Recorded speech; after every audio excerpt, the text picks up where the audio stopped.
मौत डरी थी उसको देखकर, ये खुद मौत का दावा था। धरती को नाज था उस पर, ऐसा शेर शिवाजी का छावा था। छावा, छावा का मतलब समझते हैं आप? छावा का मतलब होता है शेर का बच्चा, और शेर के रक्त में समझौता नहीं होता। यही कहानी थी छावा की, संभाजी महाराज की।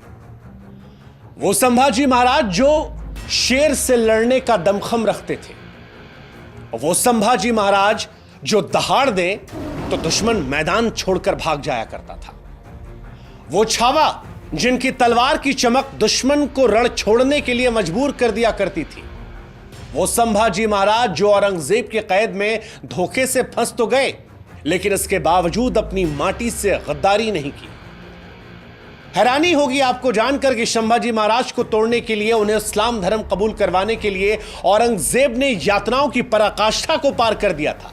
उनके नाखूनों को एक एक करके उखाड़ा गया था, उनकी उंगलियों को एक एक करके काट दिया गया था, उनके जिस्म के एक एक टुकड़े को काटा गया, आंखों में गर्म लोहे की सरिया घुसेड़ दी गई, कटे पर नमक उठाकर शरीर पर रगड़ दिया गया। उनको जलील करने के लिए, पत्थर मरवाने के लिए नगर में घुमाया गया, लेकिन छावा टूटे नहीं। औरंगजेब ने छावा यानी संभाजी के शरीर को तो काट दिया था, लेकिन उनकी हिम्मत, उनके हौसले को तोड़ पाना तो बहुत दूर की बात थी। औरंगजेब उसे हिला तक नहीं पाया था।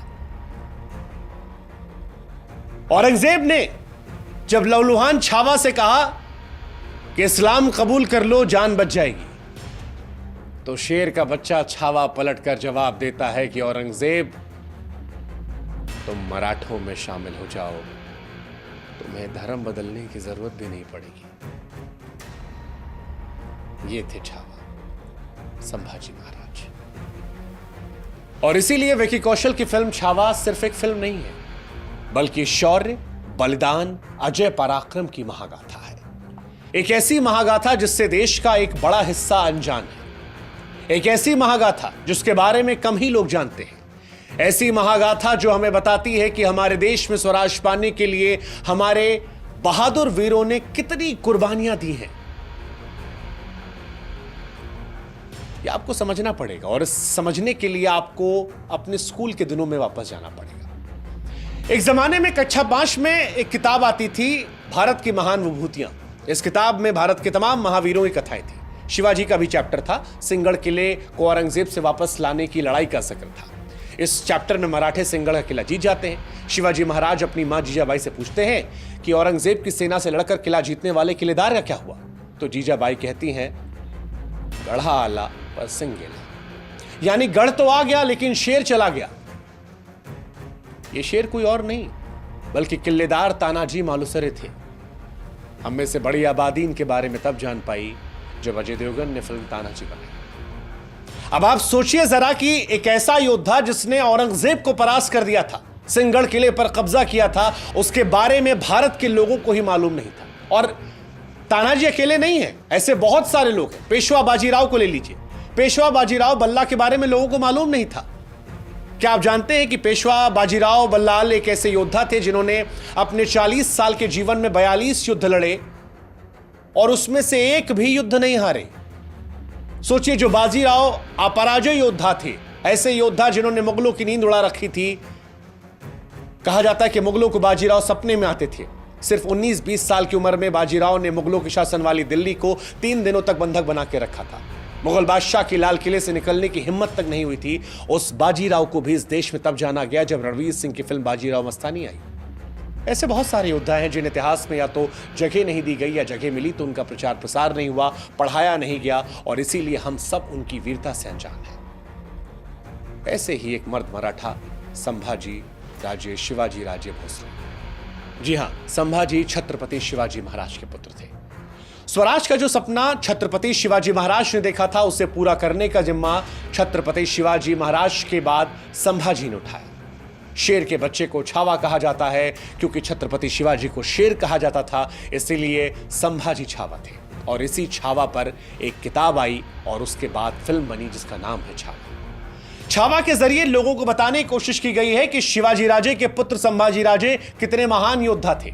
इतिहासकारों का यह मानना है कि बीते कई दशकों में छत्रपति संभाजी महाराज को बड़ी ही योजनाबद्ध तरीके से किनारे कर दिया गया, जबकि छत्रपति शिवाजी महाराज के बाद धर्म, संस्कृति और राष्ट्र की रक्षा के लिए प्राणों का बलिदान देने वाले वो वीर योद्धा थे। एक ऐसा योद्धा जिसकी वीरता का लोहा खुद औरंगजेब ने माना था। हालांकि संभाजी महाराज का उल्लेख मुगल इतिहास में जरूर मिलता है, लेकिन यह दुर्भाग्य है कि हमारे पाठ्य पुस्तकों से संभाजी गायब रहे। इसीलिए जब यह फिल्म आई तो लोगों के मन में सवाल आया कि जिस व्यक्ति ने इतनी यातनाएं सही, जिस व्यक्ति ने शेर के जबड़े को चीर दिया था, जिस व्यक्ति ने दुखों की पराकाष्ठा को सह लिया था, देश से गद्दारी नहीं की थी, उसके बारे में स्कूल में पढ़ाया क्यों नहीं गया। और अब तमाम लोग हैं जो इतिहास पर सवाल उठा रहे हैं। हालांकि ये विषय समय समय पर उठता रहा है। यह आरोप लगता रहा है कि कुछ लोगों ने भारत के इतिहास को अपने हिसाब से गढ़ा और राष्ट्रवादी नायकों को जानबूझकर भुला दिया गया। औरंगजेब की क्रूरता को छिपा दिया गया। संभाजी महाराज जैसे योद्धाओं को लिखा ही नहीं गया, जबकि कईयों को महान, तो वहीं महाराणा प्रताप जैसे महान योद्धाओं के संघर्ष को उतना महत्व नहीं दिया गया। अकबर महान हुए, टीपू सुल्तान को वीर योद्धा कहा गया, लेकिन गुरु गोविंद सिंह जी, बाजीराव पेशवा जैसे योद्धाओं को, छावा जैसे लोगों को इतिहास में कम या फिर ना के बराबर जगह मिली। पिक्चर के जरिए ही सही, मगर मराठा शौर्य और वीरता की गूंज एक बार फिर सुनाई पड़ रही है। छावा सिर्फ एक फिल्म नहीं है, बल्कि इतिहास की ज्वाला है। वो ज्वाला जो हर राष्ट्रप्रेमी के भीतर वीरता की आग को भर देती है। फिल्म के एक दृश्य में विकी कौशल कहते हैं कि मराठे अपनी रक्षा के बारे में कब से सोचने लगे। मराठों ने जब भी अपनी जान दी है तो वो जान स्वराज की रक्षा के लिए दी है, शिवाजी महाराज के लिए दी है। जो मस्तक सिर्फ और सिर्फ अपनी मातृभूमि के लिए झुकता है, वो शत्रु के सामने कब से झुकने लगा। जिन महावीरों का खून हमारी नसों में बह रहा है, उसे बहाने की ताकत औरंग में है ही नहीं। वो है जो तख्त के लिए अपने भाई, अपने बाप की जान ले ले, क्या हमारा ईमान खरीदेगा। हम मराठा हैं, मराठा। स्वराज का यह सिंहासन हजारों मराठों के त्याग और बलिदान से बना है। स्वराज सिर्फ एक इंसान की इच्छा नहीं, बल्कि अनेक इंसान को सुरक्षित रखने के लिए ईश्वर की इच्छा है। संभाजी महाराज स्वराज के लिए सब कुछ कुर्बान कर देने वाले योद्धा थे। मराठा साम्राज्य के दूसरे छत्रपति राजा और छत्रपति शिवाजी महाराज के उत्तराधिकारी थे। संभाजी अपनी वीरता, विद्वता के लिए प्रसिद्ध थे। आप यकीन नहीं करेंगे कि महज 13 साल की उम्र में संभाजी को 13 भाषाएं आती थी। संभाजी ने अपने कम समय के शासन में 120 युद्ध किए। खास बात यह है कि 120 युद्ध में संभाजी ने एक भी युद्ध नहीं हारा, जबकि मुगलों की सेना के सामने मराठों की सेना मुट्ठी भर थी। मगर कुशल नेतृत्व और गुरिल्ला युद्ध में निपुणता ने मराठों का भगवा हमेशा लहराया। इतिहास कहता है कि संभाजी के पराक्रम से औरंगजेब इतना परेशान हो गया था कि उसने कसम खाई थी कि जब तक संभाजी राजे पकड़े नहीं जाते, तब तक वो अपने सिर पर मुकुट नहीं पहनेगा। ये बात शिवाजी सावंत की किताब और विकी कौशल की फिल्म में भी दिखाई गई है। संभाजी वीर तो थे ही, लेकिन विद्वान भी बहुत थे। आपको यकीन नहीं होगा, लेकिन 14 साल की उम्र में संभाजी ने वधभूषण, नखशिख, नायिका भेद और 7 शासक नाम के ग्रंथ लिख दिए थे। ये ग्रंथ संस्कृत में लिखे थे। जिस तरह से कलम पर उनकी पकड़ थी, वैसे ही पकड़ तलवार पर थी। उनकी तलवार अगर उठ जाए तो दुश्मनों की सेना का विध्वंस होना निश्चित था। महज 16 साल की उम्र में संभाजी ने रामनगर में अपना पहला युद्ध लड़ा था और जीत भी लिया था। साल 1675 से लेकर 76 के दौरान उन्होंने गोवा और कर्नाटक में तमाम सफल युद्ध लड़े जीते। संभाजी महाराज के इतिहास में बुरहानपुर का आक्रमण सबसे ज्यादा चर्चित रहा, क्योंकि छत्रपति बनने के बाद संभाजी का यह पहला युद्ध था। संभाजी के साथ मुट्ठी भर मराठा थे। सामने औरंगजेब की 20,000 की सेना थी, लेकिन मराठा सेना मुगलों की सेना पर भारी पड़ती है। मराठों ने खानदेश में औरंगजेब की राजधानी को लूट लिया था। खानदेश और बुरहानपुर में मुगलों को हराने के बाद संभाजी महाराज ने मैसूर पर आक्रमण किया। संभाजी महाराज ने 1681 में वोडियार राजवंश के दक्षिणी मैसूर पर आक्रमण किया। उस वक्त वोडियार वंश के राजा थे वोडियार चिक्का देव राय। संभाजी उन्हें भी हरा देते हैं। संभाजी की कूटनीति जबरदस्त थी। दरअसल उस वक्त पुर्तगाली मुगलों को व्यापार करने में मदद किया करते थे, इसलिए पुर्तगाली मुगलों को अपने क्षेत्रों से गुजरने दिया करते थे।